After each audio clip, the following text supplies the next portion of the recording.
Hello friends, અહીં આપણે એવા વિકલ સમીકરણનો અભ્યાસ કરીશું કે જેની કક્ષા n છે અને પરિમાણ 1 છે. અહીં કક્ષા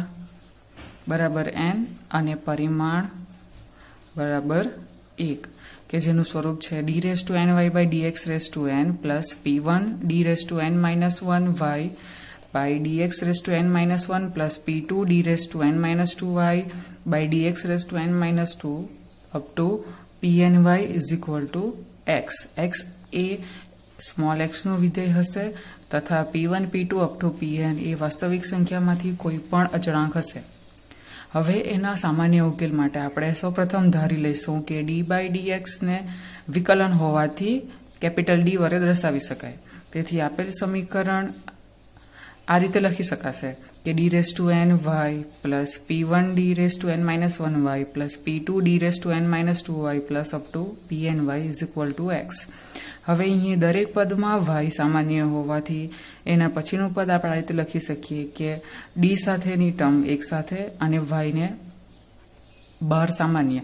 therefore d⁻n plus p1 d⁻n-1 plus up to pn into y is equal to x. કે જ્યાં આપણે જોઈ શકીએ કે આ બહુપદીનું x⁻n પ્લસ p1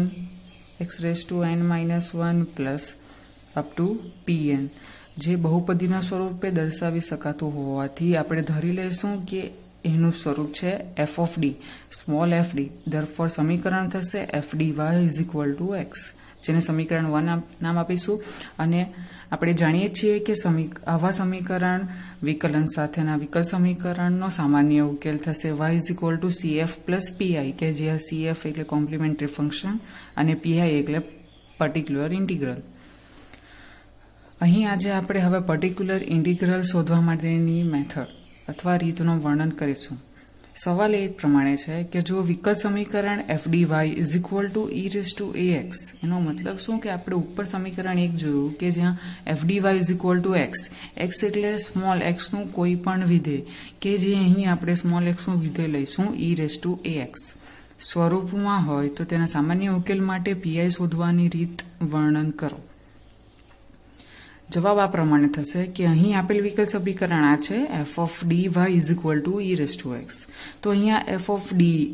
વિકલન સ્વરૂપમાં છે તો આપણે 1/f of d લઈશું તો સંકલન મળશે. તો સંકલન અને વિકલન એકબીજાની પ્રતિક્રિયા હોવાથી આપણને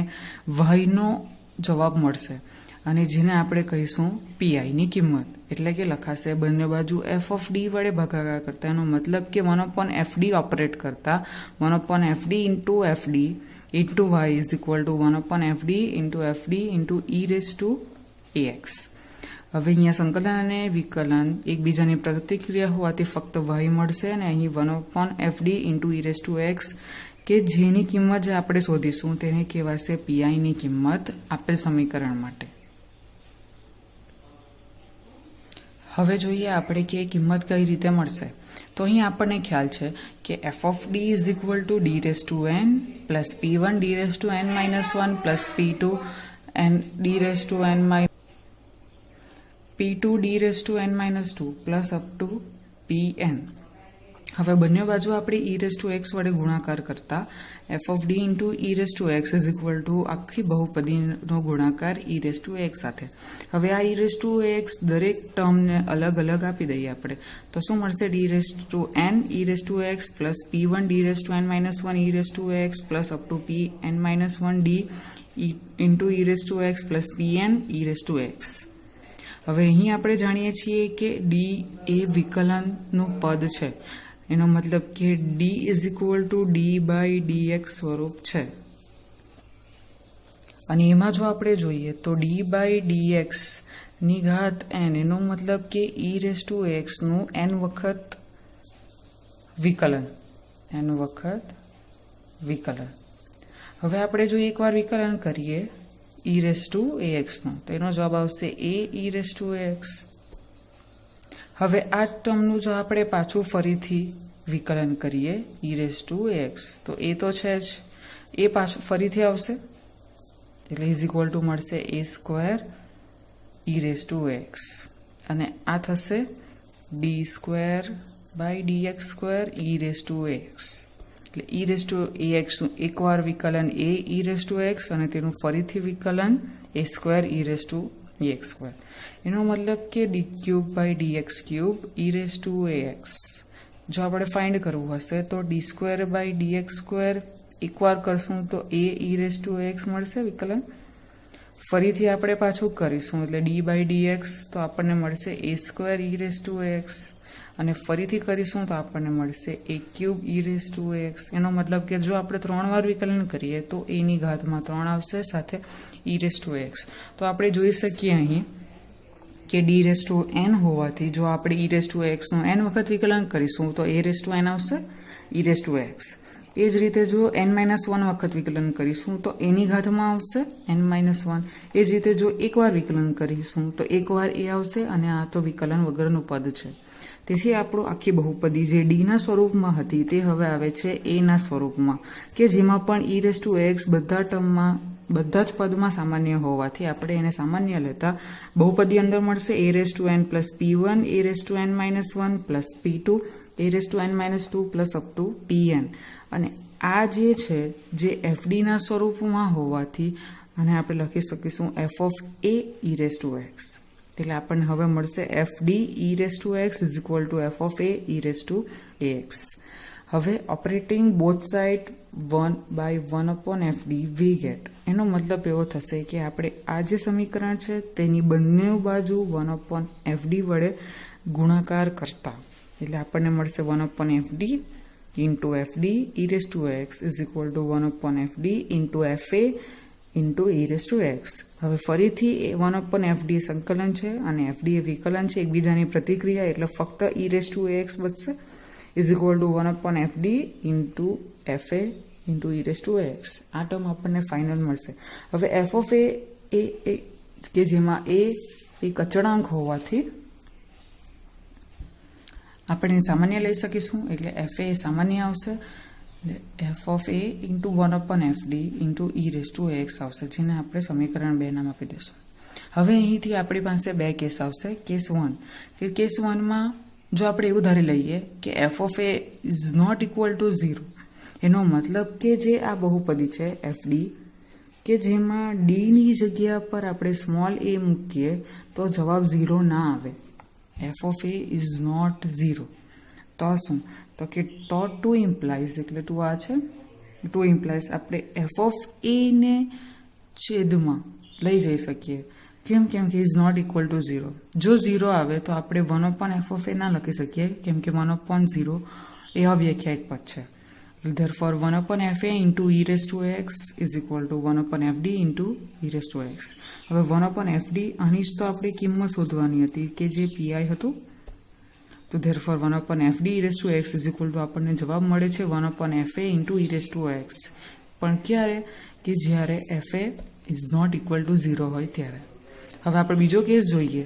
તો એના સિવાયનો એનો મતલબ કે જો f of a is equal to 0 એનો મતલબ કે જો આપણે f of d માં જો સ્મોલ a મૂકીએ d ની જગ્યા પર તો જવાબ આપણને મળે 0. તો શું તો આપણે f of d કે જે એક બહુપદી છે કે તેના આપણે અવયવો પાડી શકીએ તો આપણે f of d ના અવયવો લઈ લઈશું અને અવયવોનું સ્વરૂપ આ આવશે કે d minus a raised to r into f phi of d કે જ્યાં phi of d એ પણ એક બહુપદી હશે. બહુપદી phi of d is a polynomial which is બહુપદી in d એટલે d ના ફોર્મમાં બીજી બહુપદી હશે કે જેથી phi d માં જો આપણે d ની જગ્યાએ મૂકીશું તો એ 0 થશે નહીં અને r ની કિંમત 1 થી લઈને n સુધીમાં કોઈ પણ હોઈ શકે. n કયું તો કે આપેલ વિકલ સમીકરણની કક્ષા છે ટોટલ કક્ષા બરાબર. એટલે f of d is equal to d minus a raised to r into phi d માં આપણે એને વિભાગી દઈશું એટલે અવયવ પાડી દઈશું. તો pi શું મળે તે આપણે જોઈએ. તો pi ની તો આપણને કિંમત ખબર 1/fd into e raised to x. આપણે તો ધારી લીધું કે fd બરાબર આ છે તો કિંમત મૂકી દઈએ. કિંમત શું આવશે 1/d minus a raised to r into 1/phi d into e raised to x બરાબર છે. હવે તેમાંથી આપણે phi d બરાબર phi a મૂકી દઈએ કેમ કે phi a તો ઇઝ નોટ ઇક્વલ ટુ 0 આપણે લઈ લીધું છે. કેસ 1 પરથી phi is not 0 તો એ સામાન્ય બહાર આવી જશે એટલે આ અચળાંક થઈ જશે અચળ એટલે 1/phi a into 1/d minus a raise to r into e raise to x હવે d હોવાથી આ d બાય dx પદ દર્શાવે એનો મતલબ કે આ પદ વિકલનની છે અને 1/ના ફોર્મમાં હોવાથી સંકલન થશે સંકલન હોવાથી આ છેલ્લો જવાબ થશે નહીં હજી આપણે એને સિમ્પ્લિફિકેશન આપવું પડશે તો હવે આગળ સિમ્પ્લિફિકેશન આપતા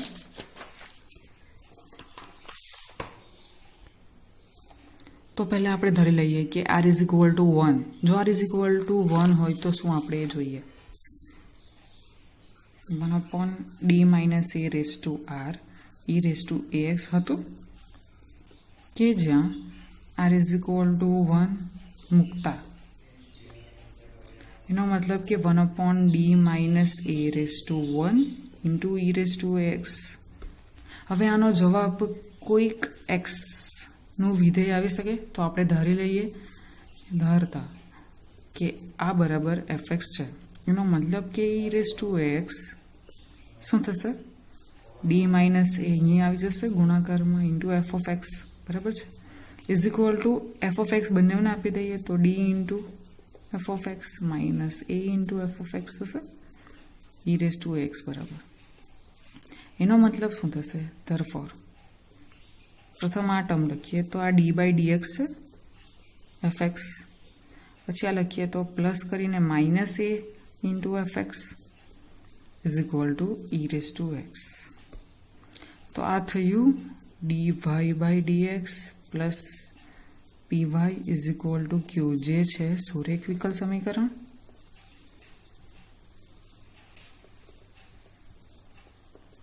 અને આ સુરેખ વિકલ સમીકરણ હોવાથી તેનું સામાન્ય ઉકેલનું સૂત્ર આપણને ખ્યાલ છે e raise to minus integration p આવશે તો p તો અહીંયા માઇનસ a છે તો minus a dx into bracket integration q dx તો q તો અહીંયા આપણી પાસે છે e raise to x into e raise two integration plus p તો અહીંયા તો p બરાબર માઇનસ a છે તો ફરીથી minus a dx major dx plus c આ રીતે થશે is equal to e raise to minus minus plus એટલે integration a dx bracket e raise to x into e raise to minus integration a dx plus c હવે એ બરાબર તો અચળ હોવાથી 1 નું વિકલન થશે x 1 નું સંકલન થશે x અને બ્રેકેટમાં e રેસ ટુ a એ અચળ હોવાથી 1 નું સંકલન થશે x હવે બ્રેકેટમાં integration e raise to ax e raise to minus ax થશે dx plus c is equal to હવે અહીંયા માઇનસ a પ્લસ ax અને માઇનસ ax આધાર સરખા ઘાતનો સરવાળો એટલે 0 થઈ જશે અને e રેસ ટુ 0 એટલે 1 થશે તથા 1 નું સંકલન x થશે એટલે આપણે આ રીતે લખી શકીશું x plus c is equal two x e raise to x plus cx આ રીતે આપણે લખી શકીએ તમને તો એ જ દર્શાવવામાં આવ્યું છે એ આપણે જોઈએ 1/d minus e raise to x is equal two આપણે સુરેખ વિકલ સમીકરણમાં ફેરવીને પછી એનો ઉકેલ લાવી દીધો છે e raise to ax integration e raise to x into e raise to minus ax dx અને પ્લસ c ને આપણે અવગણતા કેમ કે આપણે સ્ક્વેર અચળને cfમાં લઈએ છીએ એટલે કોમ્પ્લિમેન્ટરી ફંક્શનમાં લઈએ છીએ તો પીઆઈમાં લેવાની આપણે જરૂર નથી therefore e raise to x integration e raise to x into e raise to minus x dx is equal to e raise to x into x થશે એટલે જ્યારે r ઇઝ ઇક્વલ ટુ 1 હશે ત્યારે x into e raise to x આવશે answer હવે જોઈએ આપણે r is equal two 2 હશે ત્યારે r ઇઝ ઇક્વલ ટુ 2 હશે ત્યારે 1/d minus a square e raise to x થશે હવે સ્ક્વેર છે તો એને આપણે સિમ્પ્લિફાય કરી શકીએ d minus a raise to 1 d minus a raise to 1 હવે 1 માટેનો આન્સર આપણને ખબર છે x e raise to x તો એ આપણે અહીંયા આવી જશે x e raise to x તો સેમ જ સુરેખ વિકલ સમીકરણમાં ફેરવતા e raise to x integration x e raise to x into e raise to minus x આવશે જેમ અહીં e રેસ ટુ x આવ્યું હતું અને અહીંયા e રેસ ટુ x આવ્યું હતું તો અહીંયા e રેસ ટુ x ની જગ્યા પર આવશે x e raise to x into e raise to minus ax dx થશે આનું આપણે સંકલન કરતા આપણને જવાબ મળશે e raise to ax x square by 2 એટલે જો ડી માઇનસ એ નો સ્ક્વેર હશે તો જવાબ મળશે x square by 2 e raise to x. એ જ રીતે જો ઘન હશે તો r is equal to 3 means cube હશે તો 1 અને 2 માં આપણે કન્વર્ટ કરી શકીએ. 2 નો આન્સર આપણે અત્યારે જ મેળવ્યો x square by 2 e raise to x. 1/2 તો કોન્સ્ટન્ટ છે એટલે આપણે અહીંયા ઇન્ટિગ્રેશનમાં ક્યુ ની જગ્યાએ આખો આવશે x square by 2 e raise to x into e raise to minus x અને તેનો જવાબ આવશે એક્સ ક્યુબ બાય 3 અને સાથે 2 તો ગુણાકારમાં છે જ એટલે આ થશે e raise to x x cube by 3 factorial. એ જ રીતે જો આપણે x raise to r is equal to 4 તો d minus a raise to 4 આવશે તો આપણે એને ક્યુબ અને 1 માં કન્વર્ટ કરીશું. ક્યુબનો આન્સર અત્યારે જ જોયો છે આપણે અને ક્યુબને ઇન્ટિગ્રેશનમાં મૂકતા મળશે એક્સ રેઝ ટુ 4 બાય 4 એટલે આ થશે e raise to x into x raise to 4 by 4 factorial. તેવી જ રીતે સિમિલરલી જો આર હશે d minus a raise to r તો છેલ્લો જવાબ આવશે x raise to r by r factorial into e raise to x જ્યાં આર ની કિંમત 1 થી લઈને n સુધીની. ધેરફોર પીઆઈ મળી ગયો આપણને. PI is equal to 1/fd into e raise to x is equal to 1/5a જે અચળ હતું અને 1/d minus a raise to r into e raise to x નો જવાબ આપણને મળે છે x raise to r by r factorial into e raise to x. એનો મતલબ કે આપણને મળશે પીઆઈ 1/fd અને જો ઈ રેઝ ટુ એક્સ હશે તો આપણને પીઆઈ બે કેસમાં મળશે. જો fa ઇઝ નોટ 0 તો 1/fa into e raise to x અને જો fa ઇઝ ઇક્વલ ટુ 0 તો 1/5a into x raise to r by r factorial e raise to x. Thank you.